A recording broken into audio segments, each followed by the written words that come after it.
Title: Shadows over the Savannah. Introduction. Once upon a time, in the wide and beautiful African savanna, where the golden grass swayed and the animals roamed free, there was a small village called Pinydiit. Pinydiit was a happy village where children played under the big quail tree, and the elders told stories by the fire every night. But one day, something strange happened that changed everything. The disappearing shadows. It all started one sunny morning. The sun was shining bright and the birds were singing their sweet songs. The children were playing a game of hide and seek, laughing as they ran around. But as they played, a little Kut, the youngest boy in the village, noticed something strange. "Hey, look!" Kut shouted to his friends. "My shadow is gone." His friends stopped and looked at the ground. Kut was right. His shadow was not there. The children quickly checked their own shadows and gasped. Their shadows were gone too. "How can that be?" asked Amani, a smart girl who always loved to solve mysteries. "The sun is up. Shadows should be here." The children ran to the village elder, Baba Jomba, who was wise and knew many things. They found him sitting under the baobab tree, carving a wooden animal with his old hands. "Baba Deng. Baba Deng," they called out, their voices filled with worry. "Our shadows are gone." Baba Deng looked up with his kind eyes. "Gone, you say? How can that be?" He stood up slowly and looked around. It was true. Not a single shadow was to be seen in the entire village. The elders' meeting. That night, the elders gathered around the fire to discuss the strange disappearance of the shadows. The fire crackled, and the wind whispered through the tall grass. Baba Deng spoke first. "In all my years, I have never seen shadows disappear. This must be the work of magic, or perhaps a trick by the spirits."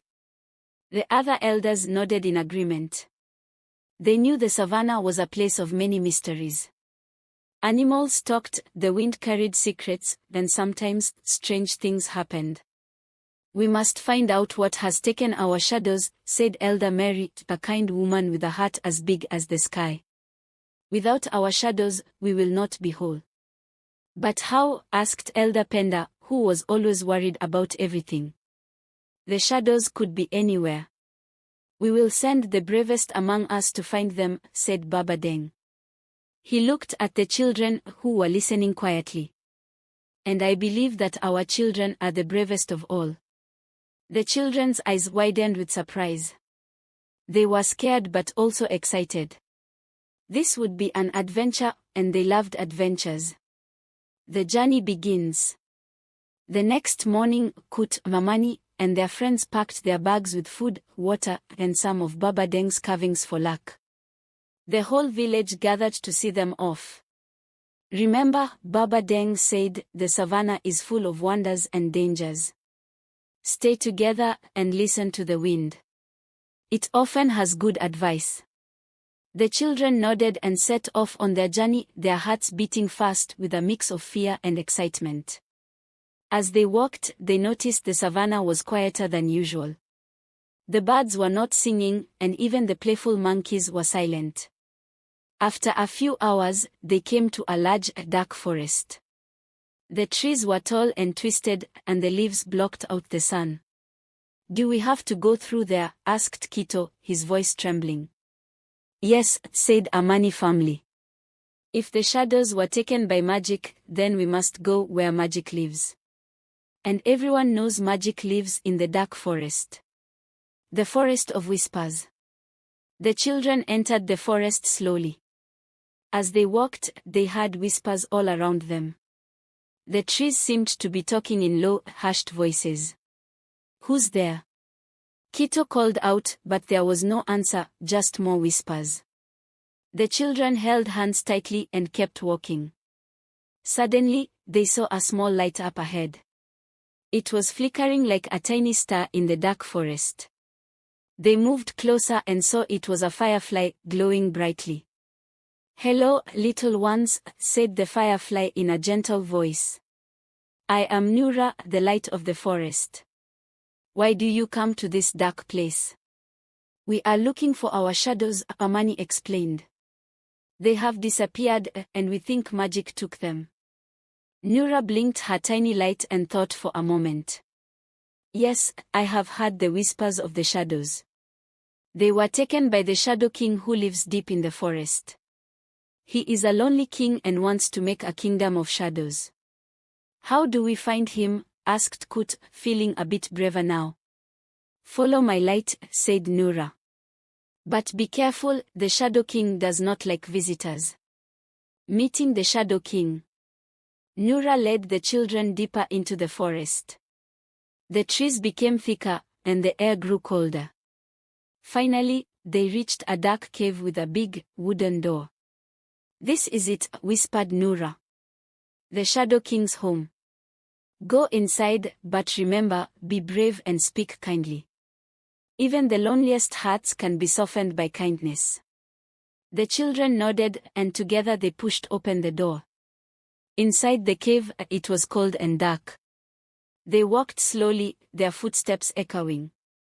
At the end of the cave, they saw a throne made of black stone. On it sat the Shadow King. He was tall and thin, with eyes that glowed like two small moons. Around him danced shadows of all shapes and sizes. Who dares enter my kingdom? The Shadow King boomed. His voice was deep and filled with sadness. We are from the village of Umoja, Amani said bravely. We have come to ask you to return our shadows. The Shadow King's eyes narrowed. Why should I? I am lonely here in my dark kingdom. The shadows keep me company. Kut stepped forward. But our shadows belong to us. Without them, we are not complete. We are all lonely now, just like you. The power of kindness. The Shadow King looked surprised. No one had ever spoken to him with such kindness before. I am lonely, he said quietly. But what can I do? I have no friends. Amani smiled. You could be our friend. You could come to Umoja and sit with us by the fire. You don't have to be lonely anymore. The Shadow King thought about this. No one had ever asked him to be their friend. Slowly, a smile began to form on his face. It was a small smile, but it was there. Perhaps you are right, he said. I have been alone for so long. Maybe it is time to find a friend. With a wave of his hand, the shadows around him began to dance and swirl. One by one, they returned to the children, joining them like old friends who had been lost. The children laughed with joy, feeling whole again. Thank you, Shadow King, they said together. You are welcome, the Shadow King replied. And please, call me Rafiki. It means friend in your language, does it not? The children nodded happily. They invited Rafiki to come to their village, and he accepted with a grateful heart. A new beginning. When the children returned to Pinydiit with Rafiki, the whole village was waiting.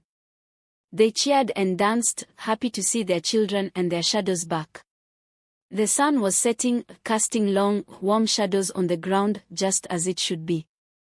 Baba Deng welcomed Rafiki and invited him to sit by the fire. The villagers listened as the children told their story of the Shadow King and how they had made a new friend. From that day on, Rafiki was no longer lonely. He found a home in Umoja, where he was welcomed and loved. And the shadows? They stayed where they belonged, happy to be a part of the village once more. And so, the village of Pinydiit returned to its joyful ways, with laughter, stories, and new friendships.